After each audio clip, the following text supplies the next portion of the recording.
ഒരു cinema release ചെയ്യുമ്പോൾ നമ്മുടെ കേരളത്തിലെ ഒട്ടുമിക്ക മലയാളികളും പെട്ടെന്ന് ഉറ്റുനോക്കുന്നത് അല്ലെങ്കിൽ ആ സിനിമ നല്ലതാണോ ആ സിനിമ മോശമാണോ എന്നറിയാൻ വേണ്ടി നോക്കുന്ന ചില വ്ളോഗർമാരിൽ വളരെ പ്രധാനപ്പെട്ട ഒരാളാണ് ഈ അശ്വന്ത് കോക്ക് എന്ന് പറയുന്ന ആളല്ലേ. നമ്മുടെ ലാലേട്ടൻ്റെ ഒരു കട്ട ആരാധകൻ കൂടിയാണ്. അപ്പോൾ ഇവൻ്റെ ഒരു റിവ്യൂ ഞാൻ ഇന്നലെ കണ്ടു. നമ്മുടെ ലാലേട്ടൻ്റെ മകൾ വിസ്മയ അഭിനയിച്ചിട്ടുള്ള തുടക്കം എന്ന ആ സിനിമയുടെ റിവ്യൂ ഇവൻ ചെയ്തിട്ടുണ്ട്. പല നമ്മുടെ മലയാളികളും പെട്ടെന്ന് കയറി നോക്കുന്നത് ഈ അശ്വന്ത് കോക്ക് അല്ലെങ്കിൽ സഹസാമു, ഉണ്ണി വ്ളോഗ്സ് ഇങ്ങനെയുള്ള കുറേ ആൾക്കാരുടെ റിവ്യൂസ് ആണ് കാണാറുള്ളത്. ഇവരെന്നൊക്കെ പറയുമ്പോഴത്തേക്ക് ഒരു സിനിമ കണ്ടിട്ട് ആ സിനിമയെ ആധികാരികമായിട്ട് കീറി ഓപ്പറേഷൻ ചെയ്ത് മുറിച്ച് ഓരോ പാർട്ടായിട്ട് ഇങ്ങനെ എടുത്തു വെക്കും. ഇത് ഞാനൊരു റിവ്യൂ ചെയ്യുമ്പോൾ ഒരു നോർമൽ ഓഡിയൻസിൻ്റെ കാഴ്ചപ്പാടിൽ ഇരുന്നിട്ടാണ് ഞാനൊരു സിനിമ കാണുന്നത്. ആ സിനിമയെക്കുറിച്ചിട്ട് എൻ്റെ അഭിപ്രായങ്ങൾ പറയുന്നത്. ഈ സിനിമയെക്കുറിച്ചിട്ട് എൻ്റെ അഭിപ്രായം പറഞ്ഞപ്പോഴത്തേക്ക് അതിൻ്റെ താഴെ വന്നിട്ട് കുറേ മരവാണങ്ങൾ വന്നിട്ട് കമൻ്റ് അടിക്കുന്നുണ്ട്. കാരണം വിസ്മയ മോഹൻലാലിൻ്റെ ഈ സിനിമ പൊട്ടണം എന്ന് ആഗ്രഹിച്ചിരുന്ന കുറേ ആൾക്കാരുണ്ട് കേട്ടോ. ഞാനൊരു സിനിമ കാണുമ്പോഴത്തേക്ക് ഞാൻ മമ്മൂട്ടിയുടെ ഒരു വലിയൊരു ഫാനാണ് എന്ന് നിങ്ങൾക്ക് എല്ലാവർക്കും അറിയാം. അദ്ദേഹത്തിൻ്റെ സിനിമകളുടെ റിവ്യൂ ചെയ്യുമ്പോഴത്തേക്ക് ഞാൻ കുറച്ച് എന്താ പറയുക ആവേശത്തിലൊക്കെ ഞാൻ റിവ്യൂ പറയാറുണ്ട്. എന്ന് വിചാരിച്ച് മറ്റുള്ള നടന്മാരുടെ സിനിമ ഞാൻ തിയേറ്ററിൽ പോയി കാണാതിരിക്കില്ല. അപ്പോൾ നമ്മുടെ കോക്കണ്ണൻ്റെ ആ റിവ്യൂ വന്നിട്ടുണ്ട്. കോക്കണ്ണൻ പറയുന്നതൊന്ന് കേട്ടിട്ട് നിങ്ങൾ ഇതിന് മറുപടി കൊടുക്കണം കേട്ടോ. തുടക്കം ഇനി സിനിമയിലേക്ക് വരുന്ന സമയത്ത് ഇതിന് ട്രെയിലർ കണ്ടാൽ അറിയാം, ഒരു ഹിൽ സ്റ്റേഷൻ ആസ് യൂഷ്വൽ, അവിടെ നടക്കുന്ന കുറച്ച് പരിപാടികൾ, കുറച്ച് മിസ്റ്ററി, ഇൻവെസ്റ്റിഗേഷൻ, ആക്ഷൻ. അപ്പോൾ ഈ സിനിമയിൽ തുടക്കത്തിൽ തന്നെ കാണിക്കുന്ന നമ്മുടെ ആന്റണി പെരുമ്പാവൂരിൻ്റെ മകനെയാണ്, ആശിഷ് ജോ ആന്റണി. പുള്ളി കേട്ടു കേട്ടോ. അതായത് ഒരു ലോൺലി വോൾഫ്, അതായത് ചില വില്ലന്മാരില്ലേ, ഗാങ് ഒന്നുമില്ല, സെറ്റപ്പ് ഒന്നും കാണിക്കില്ല, പക്ഷേ ടെറർ വില്ലൻ. അത് എന്തും ചെയ്യും, ബ്രൂറ്റൽ, എന്തും ചെയ്യും. അങ്ങനത്തെ കുറേ വില്ലന്മാരെ എക്സാമ്പിൾസ് ഞാൻ പറയുന്നില്ല. അതായത് കൊല്ലണെ കൊല്ലും, റേപ്പ് ചെയ്യും, എന്ത് വേണം ചെയ്യും. അതായത് ഒന്നിനും മടിക്കാത്ത ഒരു ഹൈ ഒക്ടേൻ വില്ലൻ. അതാണ് ആശിഷ് ജോ ചെയ്തിരിക്കുന്ന കഥാപാത്രം. പുള്ളി കിടിയോട് ചെയ്തിട്ടുണ്ട്. പുള്ളിയെ കണ്ടാൽ തന്നെ പക്കാ ക്രിമിനൽ എന്ന് മുഖത്ത് എഴുതി വെച്ചിട്ടുണ്ട്. പുള്ളിയുടെ ബോഡി ലാംഗ്വേജും പുള്ളിയുടെ ആറ്റിറ്റ്യൂഡും പുള്ളിയുടെ ഡയലോഗ്സ് ഇല്ല കേട്ടോ, ഒറ്റ ഡയലോഗുള്ളൂ. ദ എൻ്റർ ഫിലിമിൽ he has got only one dialogue. എന്നാൽ അതിൻ്റെ മുകളിൽ ഞാൻ വിളിക്കുന്ന ഡയലോഗ്. പുള്ളിയുടെ സൗണ്ട് കിടുവാണെന്ന് ഞാൻ സ്റ്റേജിൽ മറ്റേ ഇതിൻ്റെ ഫംഗ്ഷനിൽ കണ്ടിരുന്നു, കിട്ടുന്ന സൗണ്ട്. പക്ഷേ ഇതിൽ ഡയലോഗ് ഇല്ല എന്നുള്ളതാണ് അതിൻ്റെ ഇറങ്ങി. അപ്പോൾ പുള്ളിയെ എസ്റ്റാബ്ലിഷ് ചെയ്ത രീതി കിടുവാണ്. സ്റ്റൺ സിൽവേനൊക്കെ തുറത്തിൽ തട്ടുക, സ്റ്റൺ സിൽവേനെ പോലത്തെ ഒരാളെയൊക്കെ തട്ടണമെങ്കിൽ എമ്മാതിരി വില്ലനായിരിക്കണം. അത് എസ്റ്റാബ്ലിഷ് ചെയ്യാൻ കംപ്ലീറ്റ്ലി ഇദ്ദേഹത്തിൻ്റെ ക്യാരക്ടർ തുടക്കത്തിലെ ജൂഡിന് സാധിച്ചിട്ടുണ്ട്. ഇതിൽ വിസ്മയ മോഹൻലാലിൻ്റെ കഥാപാത്രം ഒരു പെൺകുട്ടി, ഒരു അച്ഛൻ മകളും മാത്രം, അമ്മ ഡെഡായി പോയതാണ് ചിപ്പി. പൊങ്കാലിടാൻ ചിപ്പിയെ കാണാറുണ്ട്. പിന്നെ ഈ പടത്തിലാണ് കണ്ടിട്ടുള്ളത് ചുമരിൽ തൂക്കിയിട്ടേക്കുന്നത് ചിപ്പിയെ. പിന്നെ ഇപ്പം ലാലേട്ടൻ വരുമല്ലോ, അപ്പോൾ ഓൾറെഡി ലാലേട്ടൻ്റെ ക്യാരക്ടർ എന്തായിരിക്കും നമുക്ക് ഊഹിക്കാവുന്നേ ഉള്ളൂ. കാരണം ആരായിരിക്കും ലാലേട്ടൻ എന്നുള്ള സിനിമ കണ്ട് കുറച്ച് കഴിയുമ്പോൾ നമുക്ക് മനസ്സിലാവും. ലാലേട്ടൻ എൻട്രി പറഞ്ഞാൽ സിമ്പിൾ എൻട്രി കിട്ടുമായിരുന്നു. ലാലേട്ടൻ വരുന്നു, ലാലേട്ടൻ ഒരു മോട്ടിവേഷണൽ സ്പീച്ച് പോലെ ലാലേട്ടൻ സംസാരിക്കുന്ന ഒരു സിനിമ എടുത്തു. ആ സെറ്റിംഗ് നന്നായിരുന്നു. അവർ കാണുന്ന സ്ഥലം അത് ആന്റണി പെരുമ്പാവൂരിൻ്റെ ഒരു ഹോട്ടൽ, ആന്റണി ഹോട്ടലിന് എഴുതി കാണിക്കുന്നത്, പെരുമ്പാവൂരുന്നില്ല.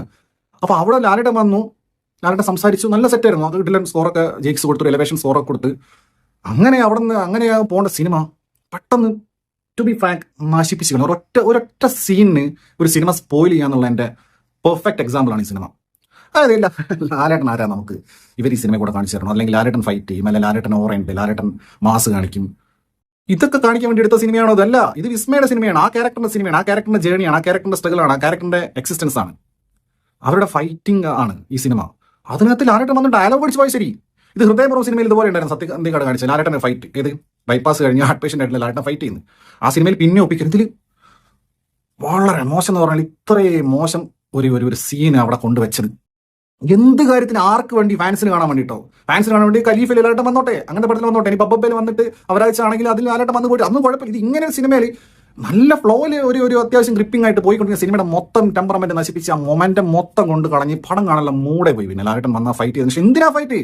അതൊരു റെസ്റ്റോറൻറ്റിൻ്റെ അകത്തുള്ള ഒരു കൂതറ ഫൈറ്റ്. അത് എന്തിനാണ്, ആർക്ക് വേണ്ടിയിട്ട് ആ ഫൈറ്റ്? എനിക്ക് മനസ്സിലായിട്ടില്ല. അങ്ങനെ ഒരു സിനിമയെ മൊത്തം നശിപ്പിക്കുന്ന ഒരു സീൻ അവിടെ കുത്തിക്കാറ്റി. ഇനിയിപ്പോൾ ആന്റണി പെരുമ്പാവൂർ വന്നിട്ടാണ്, അല്ലെങ്കിൽ ജൂഡ് ആന്റണി ജോസഫിന് ബുദ്ധിയില്ലേ? എൻ്റെ ലാലേട്ടൻ അങ്ങനെ ക്യാരക്ടർ ചെയ്യുമ്പോൾ ലാലേട്ടൻ ഇത്രയും സിനിമയിൽ അഭിനയിച്ചിട്ടാണല്ലോ ഇത്രയും വർഷം കേട്ടത്. അപ്പോൾ ലാലേട്ടന് എനിക്കറിയില്ല എവിടെയാണ് ഇവർക്കൊരു സെൻസ് ഇല്ലാതെ വന്നത്. അത് നിങ്ങൾ സിനിമ കണ്ടാൽ മനസ്സിലാവും. ലാലേട്ടൻ്റെ ക്യാരക്ടർ അൺവാണ്ടഡ് ആണ്, ഞാൻ പറയുന്നില്ല. പക്ഷേ ആ ഒരു ഫൈറ്റ് കംപ്ലീറ്റ്ലി അൺവാണ്ടഡ്, ഏറ്റവും മോശം എക്സിക്യൂഷൻ. എന്നിട്ട് ആന്റണി പെരുമ്പാവൂരൻ ചോദിക്കുക, ഇതേതാ ചേട്ടൻ? പുള്ളിയുടെ റെസ്റ്റോറൻറ്റ് അടിച്ച് നശിപ്പിച്ച് താറുമാറാക്കിയിട്ട് ഇതേതാ ചേട്ടൻ? അയ്യോ, ഇത് കുടുംബ സംഘമല്ലല്ലോ, ഇത് സിനിമയല്ലേ, ഇതിൽ അഭിനയിക്കുന്ന ക്യാരക്ടേഴ്സ് അല്ലേ? വിസ്മയ മോഹൻലാലിനെ കാണാനല്ലോ നമ്മൾ പോകുന്നത്, ആ സിനിമ കാണാനല്ലേ പോകുന്നത്. അതിൽ അവർ നന്നായി ചെയ്തു കഴിഞ്ഞാൽ, അവരുടെ ക്യാരക്ടർ നന്നായി വന്നു കഴിഞ്ഞാലല്ലേ ആ ഫ്ലോയിൽ സിനിമ പോകുള്ളൂ. അത് നശിപ്പിച്ച് കളഞ്ഞു. എന്നിട്ട് കുറേ റിയൽ ലൈഫായിട്ട് കണക്ട് ആവുന്ന രീതിയിൽ ലാലേട്ടൻ ഇങ്ങനെ പറയാം, ഇത് നിന്റെ തുടക്കമാണ്, ഇത് വിസ്മയ മോഹൻലാലിന്റെ തുടക്കമാണ്, നമുക്കറിയാം. അത് ലാലേട്ടൻ വന്ന് നമ്മളെടുത്ത് ഡയലോഗ് കൂടെ പറഞ്ഞ് ലാലേട്ടൻ്റെ മകളാണ് എസ്റ്റാബ്ലിഷ് ചെയ്ത്, അങ്ങനെ അതിൻ്റെ ഒന്നും ആവശ്യമില്ല. ഓക്കെ, അത് ഭയങ്കര സ്പോയിൽ ചെയ്ത് കളഞ്ഞു ഈ സിനിമയെ. ടു ബി ഫ്രാങ്ക്, ഈ സിനിമയുടെ മൊത്തം പിന്നെ പടം കാണുന്ന മൂടെ പോയി. പേഴ്സണലി എനിക്ക് മൂടെ പോയി. ഈ സിനിമ കാണുന്ന നിങ്ങൾക്ക് അല്ലെങ്കിൽ ഈ ആശീർവാദം എടുക്കുന്ന സിനിമകൾക്ക് ഒരു പ്രത്യേകതയുണ്ട്. ആ സിനിമയുടെ ഏതെങ്കിലും ഒരു പോർഷനിലും അതിൻ്റെ നിർമ്മാതാവായിട്ടുള്ള ആന്റണി പെരുമ്പാവൂർ വരും എന്നുള്ളത് നമുക്കറിയാം അല്ലേ. അപ്പം ലാലേട്ടൻ്റെ മകൾ വിസ്മയ ആദ്യമായിട്ടൊരു സിനിമയിൽ വരുമ്പോൾ ആ സിനിമയിൽ ലാലേട്ടൻ ക്യാമിയോ റോളിൽ എത്തുന്നുണ്ട് എന്നുള്ളതും നമ്മൾ അറിഞ്ഞതാണ്. അപ്പം ഇതിനകത്ത് ഇവരൊക്കെ ഉണ്ടാവും എന്നുള്ള ഒരു കാഴ്ചപ്പാടിൽ തന്നെയാണ് നമ്മൾ ഈ സിനിമ കാണാൻ വേണ്ടി തിയേറ്ററിൽ കയറുന്നത്. ഈ സിനിമയിൽ വളരെ പ്രധാനപ്പെട്ട ഒരു വേഷമാണ് ഈ വിസ്മയ, അതായത് ഇൻട്രോല് ബ്ലോക്കാണ്. അത് കിട്ടില്ല സാധനമായിരുന്നു കേട്ടോ. സെക്കൻഡ് പാർട്ട് കാണാനായിട്ടുള്ള ഒരു ക്യൂരിയോസിറ്റിയാണ് ആ ഒരു സംഭവം കൊണ്ടുവന്ന് നിർത്തുന്നത് തന്നെ.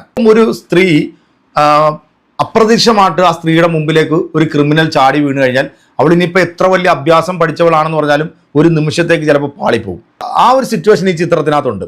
പക്ഷെ അതിനെ സ്ട്രഗിൾ ചെയ്ത ആ പെൺകുട്ടി ഇവനെ അവിടെ തുരത്തുന്നുണ്ട്. പെൺകുട്ടി ഡൗൺ ആവും. ആ ഡൗൺ ആവുന്ന സമയത്താണ് ക്യാമിയോ റോളിൽ നമ്മുടെ ലാലേട്ടൻ എത്തിയിട്ട് ഒരു മോട്ടിവേഷൻ ഈ പെണ്ണിന് കൊടുക്കുകയാണ്. കാരണം ഒരു പ്രചോദനം കൊടുക്കുകയാണ്. നീ ഇങ്ങനല്ല, നീ വീണ്ടും ഉയർത്തെഴുന്നേൽക്കണം. അങ്ങനെ ഒരു മോട്ടിവേഷൻ ഈ പെൺകുട്ടിക്ക് കൊടുക്കുന്ന ഒരു സീനിലാണ് നമ്മുടെ ഗണേഷും കൂട്ടരെല്ലാം കൂടെ ഈ ഒരു റെസ്റ്റോറൻറ്റിലേക്ക് കയറി വരുന്നത്. അത് നിങ്ങൾക്ക് ആ സിനിമ കാണുമ്പോൾ നിങ്ങൾക്ക് അത് മനസ്സിലാവും.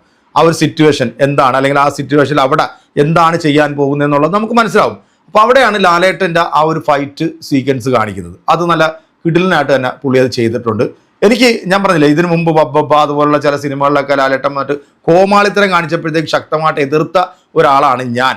പേഴ്സണലി ഈ സിനിമയിൽ ലാലേട്ടൻ ചെയ്തിട്ടുള്ള ആ ഒരു വേഷവും അല്ലെങ്കിൽ ലാലേട്ടൻ വരുന്ന ആ ഒരു മൂമെൻറ്റ്സും ഒക്കെ ഈ സിനിമയ്ക്കകത്ത് കറക്റ്റാണ്. അത് ജൂഡ് കറക്റ്റായിട്ട് കൊണ്ടുവന്നിട്ടുണ്ട്. പക്ഷേ ഇവൻ ഈ പറയുന്ന റിവ്യൂ കേട്ടിട്ട് സത്യത്തിൽ നിങ്ങൾക്ക് എന്താണ് തോന്നിയത്? പടം കണ്ട നിങ്ങൾക്ക് എന്താണ് തോന്നിയത്? നിങ്ങൾക്ക് അങ്ങനെ എന്തെങ്കിലും പിന്നീട് അങ്ങോട്ട് പടം കാണണ്ട എന്നുള്ള ഒരു അരോചകത്തിലേക്ക് നിങ്ങൾക്ക് എത്തിയോ? ലാലേട്ടൻ വന്നതിന് ശേഷം പിന്നീട് വിസ്മയ അങ്ങോട്ട് ചെയ്തിട്ടുള്ള ആ ഒരു ക്യാരക്ടറിൻ്റെ ഒരു ചേഞ്ച് അല്ലെങ്കിൽ പുള്ളിക്കാരിയുടെ ആ ഒരു ആറ്റിറ്റ്യൂഡ് അതൊക്കെ ടോട്ടലി അങ്ങോട്ട് മാറിയിട്ട് വേറൊരു സ്ഥലത്തിലേക്കാണ് പുള്ളിക്കാരിയുടെ ആ ഒരു പെർഫോമൻസ് കാഴ്ചവെച്ചിരിക്കുന്നത്. എന്താണോ കോക്കിൻ്റെ ഈ ഒരു ഊക്കിൻ്റെ ഉദ്ദേശം എന്നുള്ള എനിക്ക് മനസ്സിലായിട്ടില്ല. എന്തായാലും വീഡിയോ കണ്ടിട്ടുള്ള നിങ്ങൾ ഇതിന് കൃത്യമായിട്ട് ഒരു കമൻറ്റ് കൊടുക്കുക. കൂടുതൽ പറഞ്ഞു കഴിഞ്ഞാൽ നീണ്ടുപോകും. അതുകൊണ്ട് അടുത്തൊരു വീഡിയോ നമുക്ക് വീണ്ടും കാണാം.